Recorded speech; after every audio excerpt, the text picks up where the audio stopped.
So I have a serious problem with guaranteed basic income, and part of that has to do with the fact that libertarians love GBI. Yeah, isn't that weird? Well, I can tell you what it is. It's I think that ultimately the end game for a lot of libertarians who support GBI is that they think that if they were to pass a guaranteed basic income, that they could cut everything else in the social safety net. They could cut, you know. Well, this is one of the advantages of basic income in that our current social safety net is incredibly inefficient. And it's a lot of hard work being poor because you have to go and apply and maintain eligibility for all these different programs.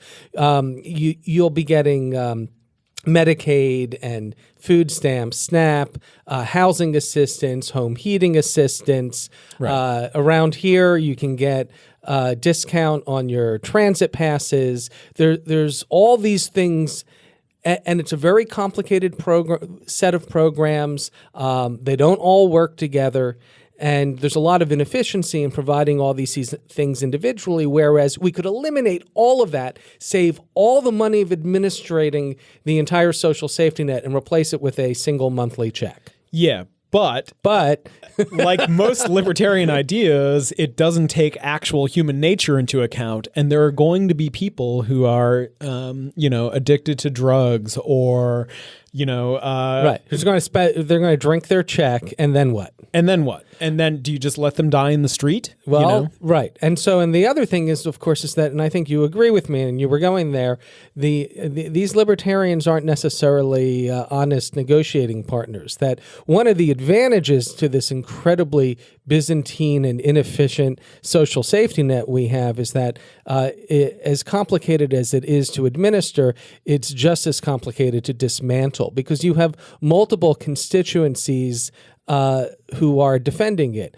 When you look at SNAP, you've got food stamps. Well, that's administered by the USDA, and it is, in a sense, largely a subsidy to the agribusiness, the food companies, food manufacturers and retailers as it is to the people who are receiving the food stamps. When you look at housing assistance, much of it these days is in Section 8 vouchers. These are checks that go to landlords, essentially.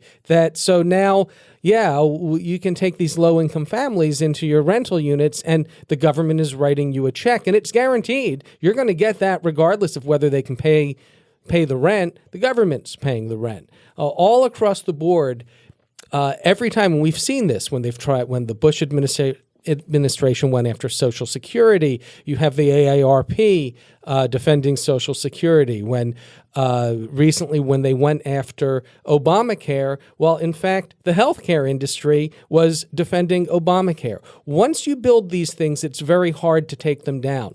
With UBI, with a basic income, you now have one check that you get each month. And you know the best way to eliminate the social safety net? Just don't index it. And over time, inflation will eat it away until it's nothing, just like the minimum wage.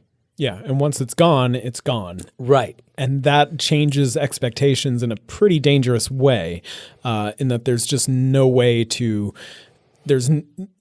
catch people who have fallen. And people are always going to fall. And that's something that a lot of libertarians don't or won't or don't choose to take into account when they're promoting these ideas.